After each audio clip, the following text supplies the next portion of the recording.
साथियों नमस्कार। आज दुनिया की जियोपॉलिटिक्स एक बेहद खतरनाक मोड़ पर खड़ी है। एक तरफ अमेरिका अपने पड़ोसियों को खुलेआम धमकियां दे रहा है, तो दूसरी तरफ एक बड़ा सवाल उठ रहा है, क्या यही वो सही मौका है जब चाइना ताइवान पर कब्जा कर लेगा? इसी बीच ग्रीनलैंड को लेकर भी तनाव बढ़ता जा रहा है। डेनमार्क प्रतिक्रिया दे रहा है, बयान आ रहे हैं और पूरी दुनिया ये सोचने पर मजबूर है कि आगे क्या होने वाला है। सवाल साफ है, पहले ग्रीनलैंड जाएगा, ताइवान जाएगा या फिर ईरान? चाइना और ताइवान के रिश्ते लंबे समय से तनावपूर्ण रहे हैं। चाइना लगातार ताइवान को डराने की कोशिश करता रहा है। कभी ताइवान के पास मिलिट्री एक्सरसाइज करता है, कभी अपने मीडिया और सरकारी बयानों के जरिए ये संकेत देता है कि ताइवान कभी भी उसके कब्जे में जा सकता है। ये डर और दबाव कोई नई बात नहीं है, सालों से ये खेल चल रहा है। कई एक्सपर्ट्स का मानना है कि अगर चाइना सच में ताइवान पर कब्जा करना चाहता तो वो ये काम बहुत पहले कर चुका होता। उनका कहना है कि चाइना का मकसद अभी सीधा हमला नहीं, बल्कि ताइवान को लगातार प्रेशर में रखना है। इस दबाव का उद्देश्य ये है कि एक दिन ताइवान खुद ही चाइना के साथ जाने को तैयार हो जाए, या फिर वहां ऐसी सरकार बन जाए जो चाइना के साथ विलय के पक्ष में हो। चाइना जानता है कि सीधा युद्ध बहुत महंगा पड़ सकता है। अगर ताइवान के साथ युद्ध लंबा खिंच गया तो चाइना भी रूस यूक्रेन युद्ध की तरह कई सालों तक एक दलदल में फंस सकता है। ये चाइना की अर्थव्यवस्था, उसकी छवि और उसकी ग्लोबल पोजीशन तीनों के लिए खतरनाक हो सकता है। कुछ लोग ये भी कहते हैं कि अगर चाइना ताइवान पर हमला करता है तो जापान बीच में आ सकता है। जापान को डर है कि अगर आज ताइवान गया तो कल उसके भी किसी द्वीप पर खतरा आ सकता है। इतिहास में जापान और चाइना के रिश्ते वैसे भी तनावपूर्ण रहे हैं, लेकिन इस थ्योरी में एक बड़ी कमजोरी है। अगर चाइना और जापान के बीच बड़े युद्ध का खतरा होता तो बड़ी बड़ी टेक्नोलॉजी कंपनियां ताइवान से निकलकर जापान नहीं जाती। बाजार हमेशा आने वाले खतरे को पहले सूंघ लेता है, मार्केट कभी झूठ नहीं बोलता। अब असली मुद्दे पर आते हैं, सेमीकंडक्टर। आज की दुनिया सेमीकंडक्टर चिप्स पर टिकी हुई है। Mobile phone, computer, artificial intelligence, missile systems, satellite, कारें, हर चीज में चिप्स लगती हैं। और इन चिप्स का सबसे बड़ा हब ताइवान है। एक समय ऐसा था जब दुनिया की करीब 80% एडवांस सेमीकंडक्टर चिप्स ताइवान में बनती थीं। आज ये आंकड़ा घटकर करीब 63% रह गया है, लेकिन फिर भी ताइवान नंबर 1 बना हुआ है। पिछले कुछ सालों में एक बड़ा बदलाव देखने को मिला है। तेजी से सेमीकंडक्टर कंपनियां ताइवान से बाहर जा रही हैं। कुछ साउथ ईस्ट एशिया की तरफ शिफ्ट हो रही हैं, कुछ जापान जा रही हैं, कुछ भारत में दिलचस्पी दिखा रही हैं और कई सीधे अमेरिका जा रही हैं। ऐसा यूं ही नहीं हो रहा। कंपनियों को ये अंदेशा है कि ताइवान में भविष्य में कोई बड़ा संकट आ सकता है। अमेरिका ने भी इन कंपनियों को साफ संकेत दिए हैं कि वे ताइवान से बाहर निकलकर सुरक्षित जगहों पर अपने प्लांट लगाएं। बदले में अमेरिका सब्सिडी, इंसेंटिव और हर तरह की मदद देने को तैयार है।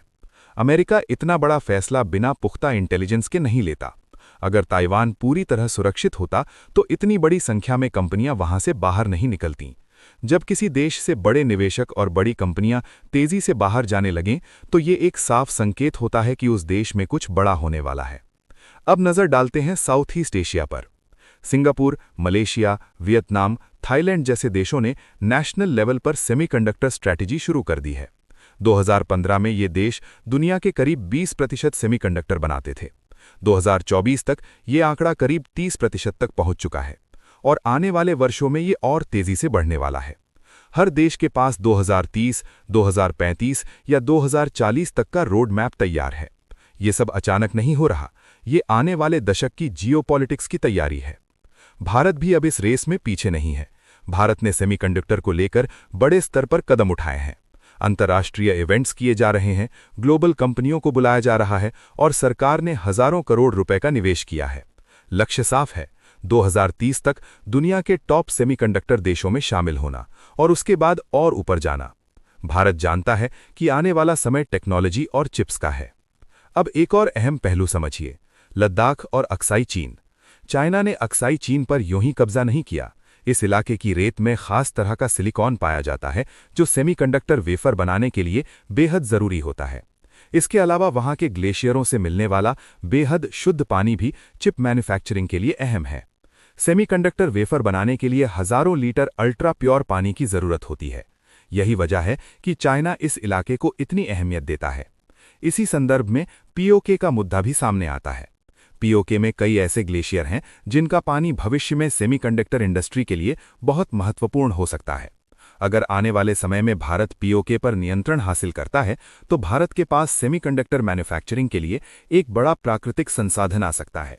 यही वजह है कि भारत इतने एम्बिशियस प्लान बना रहा है। अब ग्रीनलैंड की बात करते हैं। ग्रीनलैंड आर्कटिक सर्कल में स्थित है। ये इलाका तेल, गैस और रेयर अर्थ मिनरल्स से भरा हुआ है। अमेरिका, रूस, चाइना और यूरोप सबकी नज़र इस क्षेत्र पर है।